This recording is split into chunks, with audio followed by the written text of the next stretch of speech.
तो कैसे हैं दोस्तों, स्वागत है आपका अपने चैनल एवरेज अचीवर्स में। तो आज इस वीडियो में हम बात करेंगे मेरे NICL AO मेंस के अटेम्प्ट के बारे में। तो पेपर काफ़ी लेट शुरू हुआ था, रिपोर्टिंग तो 7 बजे की थी, लेकिन स्टार्ट उन्होंने 9 बजे किया था। और काफ़ी पुराने दोस्त भी मिल गए वहाँ पे। काफ़ी भीड़ थी सेंटर पे। इस बार कंपटीशन भी लग रहा है ज़्यादा ही होगा। तो स्टार्ट करते हैं। पेपर स्टार्ट हुआ 9 बजे से। पहला सेक्शन आपका खुला रीजनिंग, और रीजनिंग से स्टार्ट करते हैं। तो मेरा पहला पजल था, 8 लोगों की सीटिंग अरेंजमेंट थी, सिंगल वेरिएबल। उनके सिटी के नाम थे हेलसिंकी, कोपेनहेगन, ये सारे शहर के नाम दिए हुए थे। नॉर्थ फेसिंग था। वो देखा मैंने। एक बार मैंने गो थ्रू तो किया। मैं 10 से 11 12 तक गया था।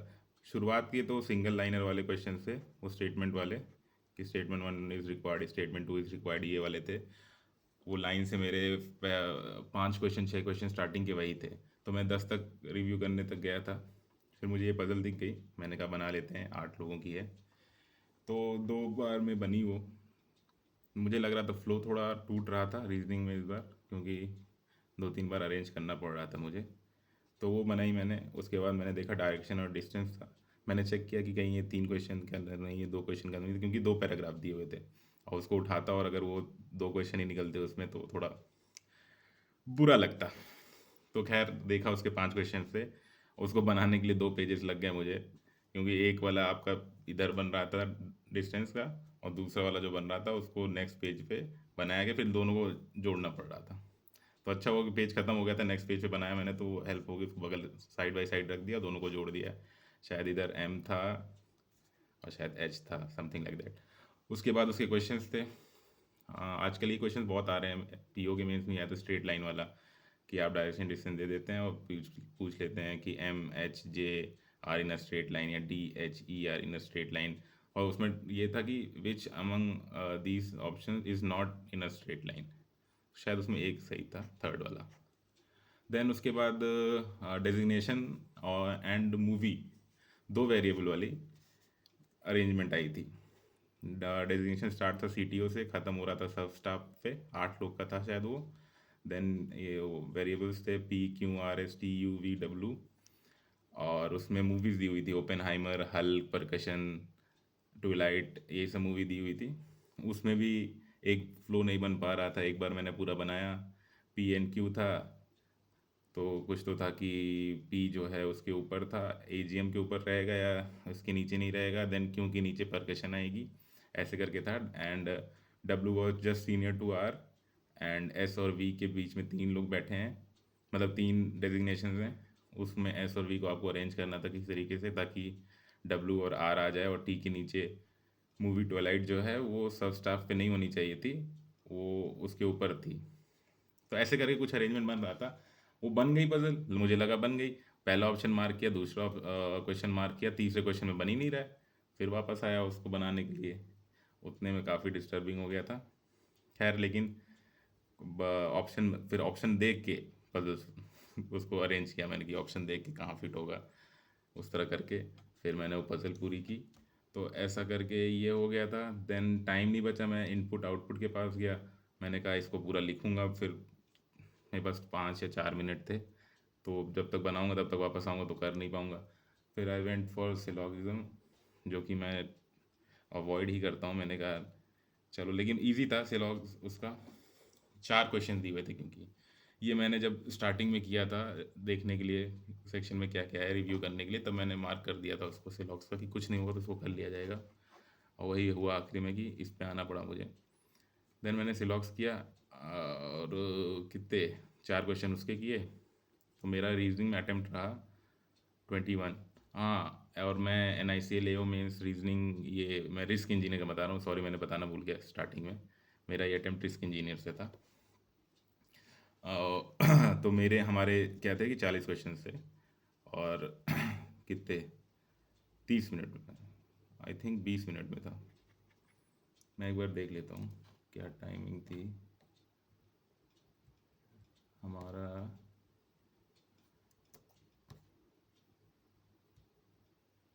ठीक है, वो मैं देख के बता देता हूँ। फिर मेरा खुला था किसका, इंग्लिश खुली। इस बार इंग्लिश मुझे टफ़ लगी, लोगों को तो इजी लग रही थी, जबकि मुझे इतनी टफ़ नहीं लगती, लेकिन मुझे इस बार की इंग्लिश काफ़ी टफ़ लगी।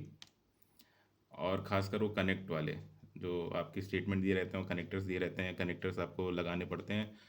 3 क्वेश्चन से कनेक्टर थे, वो बन ही नहीं रहे थे, मतलब कहाँ लगेगा, कैसे लगेगा, पता ही नहीं चल रहा था, कुछ आइडिया ही नहीं लग रहा था कि भाई कनेक्टर कहाँ लगेगा। तो 3 क्वेश्चन में से एक तो मैंने किसी तरह किया, 2 छोड़ दिए। तो पहली बार मैंने इंग्लिश का पूरा अटेम्प्ट नहीं करके आया, मैं 38 अटेम्प्ट करके आया, क्योंकि ये भी हमारे सारे सेक्शन 40 मार्क्स के थे, इंग्लिश का भी 40 मार्क्स का था। तो भाई 2 क्वेश्चन वो छोड़े थे, बाकी अनसीन पैसेज था, किसी प्रोटोजोआ के बारे में था कि एक ट्री होता है, एंड उसके नीचे जितने भी उसी सेम ट्री के आप सीड्स लगाओगे, then it is affected in somewhat ways. तो उसी का रिसर्च करने के लिए साइंटिस्ट थे, उनका रिसर्च पेपर लिखा हुआ था कि जो सीड्स होंगे जो उस पेड़ के नीचे है, उस पर्टिकुलर 20 मीटर्स या 25 मीटर्स के आसपास जितने उगेंगे, उसमें कुछ ना कुछ प्रॉब्लम रहती है, उसका टेस्ट करा जाएगा। मिट्टी का टेस्ट किया, गर्म किया मिट्टी को, ऐसे करके क्वेश्चन दिया हुआ था। तो क्वेश्चन भी ठीक थे उसके, और मेरे ख्याल से सिमिलर ही पूछे, जितने वर्ड्स थे उसमें सबके सिनोनिम्स भी पूछे थे कि, और अपोजिट वर्ड उसका अपोजिट तो नहीं पूछा था किसी में। फिर इन द ब्लैंक्स थे, आई थिंक वो भी आसान था। एंड आपका पैरा जंबल आया हुआ था, वो आई थिंक लास्ट वाला वो किसके बारे में था, सम गेम, कोई तो खेल के बारे में था जो ओरिजिनेट हुआ था अमेरिका में, एल से उसका नाम था शायद। और क्योंकि वो ऐसे दिया हुआ था, ईयर वाइज दिया हुआ था, तो वो थोड़ा अरेंज करने में ईजी हो रहा था कि 90s में था, फिर 1800 में ये फेमस हुआ, देन 20th सेंचुरी या 19th सेंचुरी में ये था, तो उसके अकॉर्डिंग तो बन जा रहा था। डी और ई थोड़ा फंस रहा था, लेकिन फिर वो जब ऑप्शन आप देख रहे थे उसमें जब सिक्स वाला पूछा था कि सिक्स पे क्या आएगा, देन वहाँ डी ऑप्शन भी नहीं था। तो आई थिंक वहाँ से एक बैठ जा रहा था कि ई आएगा पहले, डी बाद में आएगा। फिर इंग्लिश हो गया, उसके बाद खुलता है जनरल अवेयरनेस। जनरल अवेयरनेस में इंग्लिश में मेरे 38 अटेम्प्ट से जनरल अवेयरनेस खुलता है। जनरल अवेयरनेस अवेयरनेस में 6 क्वेश्चन तो मेरे घर आते आते तक मुझे पता चल गया कि गलत हो गए हैं। उसमें से वो फेस्टिवल वाला था, का थक्कू थूका काटू, जो भी था वो, थूक के काटू, समथिंग लाइक दैट। वो मैं तेलंगाना हो रहा था, मैं आसाम मार करके आ गया। और इंटरनेशनल एटॉमिक एनर्जी कि वो इस्टेब्लिश कब हुआ था, वो मैं 1957 है आई थिंक। और मैं शायद मैं उसका भी गलत करके आया, 1969 मार दिया मैंने शायद। एंड उसके बाद अंडर वाटर इंटरव्यू कहाँ हुआ था, कोई आइडिया नहीं था। गेस वर्क किया, मैंने कहा फीजी है, अच्छा लग रहा है सुनने में, बाकी मैंने सुना नहीं था मैंने फीजी मार दिया, वो भी गलत हो गया था।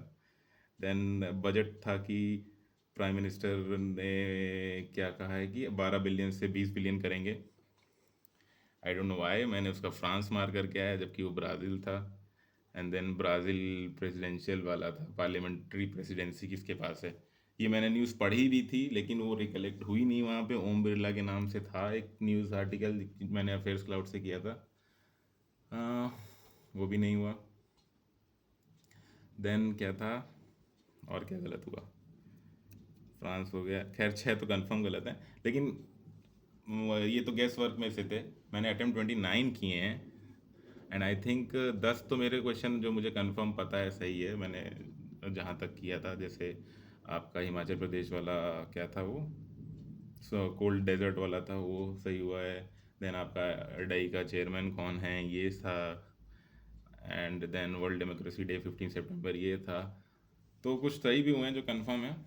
तो आई थिंक जीके में 29 किया है, तो मैं मान के चल रहा हूँ कि मेरे 12 गलत होंगे, 15, 14, 14-15 मार्क्स जनरल अवेयरनेस में बन सकते हैं। उसके बाद आगे बढ़ते हैं, देन खुलता है हमारा क्वांट्स। क्वांट्स मैंने 15 अटेम्प्ट किए हैं। पहला एक क्वेश्चन था आपका सिंगल वन लाइनर अर्थमेटिक का क्वेश्चन था, एक्स वाई करके 2 डिजिट का नंबर है, उसका सम 47 समथिंग है। एंड देन मेंशन था कि जो एक्स वाई है उसका जो एक्स डिजिट है उसमें 2 डिजिट हैं, और वाई में भी 2 डिजिट हैं, और वाई के टेंस और यूनिट्स को जब चेंज करेंगे तो सिंगल डिजिट बन जाता है। और एक्स का जो है नंबर, उसका जो डिजिट है उसका सम फाइव आता है, समथिंग लाइक दैट। तो 139 कुछ आंसर आ रहा था उसका, देखिएगा आप लोग किया होगा तो बताइएगा। उसके बाद डी आई थी ए बी करके, एंड ए बी के करके था, और उसमें बॉयज़ प्लस गर्ल्स था ए में, बी में बॉयज़ प्लस गर्ल्स था उसके, और दे रखा था कि 2023 का दे रखा था बॉयज़ प्लस गर्ल्स, 2024 का दे रखा था। और क्वेश्चन में मेंशन था कि 2023 में difference of A and B के बॉयज़ ऑफ गर्ल्स का, और then addition of A and B के बॉयज़ और गर्ल्स का, फिर ए के बॉय का, ए के गर्ल का, बी के बॉय का, बी के गर्ल का आपको निकालना था। मैंने शुरू तो किया उसको निकालने के लिए। उसके बाद भाई 810 निकला था किसी का 36 निकला था, ऐसे करके मैंने बनाया तो, लेकिन लग रहा था बहुत कैलकुलेटिव हो रहा था बीच में। फिर मैं उस पे आके, ए का तो निकल गया था, बॉयज़ और गर्ल्स निकल गया था, और बी का ना बॉय निकला था ना गर्ल निकला था, वो निकले कैसे, मैंने सोचा कि चलो हटाओ इसको, आगे बढ़ते हैं। तो फिर आगे बढ़ा, मैं देखा, मैं एकदम नीचे चला गया कि भाई देखते हैं अब जल्दी से कुछ हो, स्पीड मैथ कुछ है, कॉन्फिडेंस है करने के लिए। देन हाँ क्वाड्रेटिक मिला, क्वाड्रेटिक किया गया। स्पीड मैथ्स का आपके अप्रॉक्सीमेशन के क्वेश्चन थे वो किए गए। फिर एक डीआई, फिर मैंने कहा एक डीआई देखी, पॉइंट वाली थी, पाई चार्ट की थी, एक्स प्लस वाई वाले थे परसेंटेज, मैंने कहा इसमें भी टाइम देंगे तो फिर जाएगा। फिर मैं वापस गया उसी डीआई पे, मैंने कहा इसको बनाते हैं, कैसे बनेगी, बन तो जाएगी। खैर तो उसके मैंने बनाए किसी तरीके से, क्वेश्चंस में देख देख के कुछ हेल्प मिल जाए, तो उससे मैंने बनाया। उसके तीन तीन क्वेश्चन हुए मुझसे डीआई के।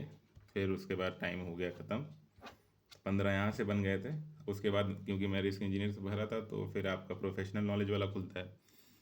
एज सच कुछ ज़्यादा कॉम्प्लिकेट करके तो नहीं पूछा था उन्होंने, उसमें मेंशन भी था कि फर्स्ट ईयर इंजीनियरिंग का पूछेंगे आपसे, थर्मोडाइनमिक्स और I mean mechanical engineering, electrical और सिविल के। इलेक्ट्रिकल के भी बेसिक क्वेश्चंस पूछ लिए थे उन्होंने, करंट नापने वाला कौन सा इंस्ट्रूमेंट होता है, एमीटर होता है। उसके बाद सिविल इंजीनियरिंग से पूछ लिए थे कि सीमेंट उमेंट की रेशियो पूछे थे, थोड़ा बहुत मैंने देख लिया था चैट जीपीटी से जितना था। और कैंट कौन सा था, डिफरेंशियल एक्सल क्या हेल्प करता है टॉर्क, जैसे टॉर्क इंक्रीज करने के लिए, कैटरपिलर लीवर, काउंटरपिलर जो भी था वो, कुछ यूनिट्स पूछ ली थी मेजरमेंट्स की, मोलैलिटी मोरालिटी करके, मोलैलिटी था हाँ, ये देखना पड़ेगा, अच्छा याद आया, यूनिट लेस होता है क्या होता है। तो खैर इसमें मेरे अटैम्प्ट हैं 31, एंड आई थिंक आधे तो उसमें भी प्रोफेशनल नॉलेज में काफ़ी गेस वर्क हुआ है। इधर भी आई एम एक्सपेक्टिंग कि 15 आ जाएं, ज़्यादा तो गलत नहीं होंगे, क्योंकि गुड गेस वर्क था ये, इन काफ़ी एडुकेटिव गेस मारे मैंने इसमें। एंड आई हैव अटेम्प्टेड, कितना अटेम्प्टेड बताने से क्या ही है, मैं आई कैन टेल यू कि आई थिंक मेरे नंबर आ जाएंगे 85 से 95 के बीच में। एंड रिस्क इंजीनियर की कट ऑफ गई थी कितनी, समथिंग अराउंड 95 ही गई थी, तो काफ़ी डाइसी है। लेकिन क्योंकि पेपर आई थिंक थोड़ा मॉडरेट और डिफिकल्ट था इस बार, पिछली बार का तो नहीं पता मुझे, 2023 में हुआ था और ज़्यादा रिव्यूज़ भी नहीं है उस एग्ज़ाम के। देन लेट्स सी कितने आते हैं, आप लोग भी अपने अटेम्प्ट बताइए अगर आपने रिस्क इंजीनियर से पढ़ा है तो। मिलते हैं नेक्स्ट वीडियो में, थैंक यू।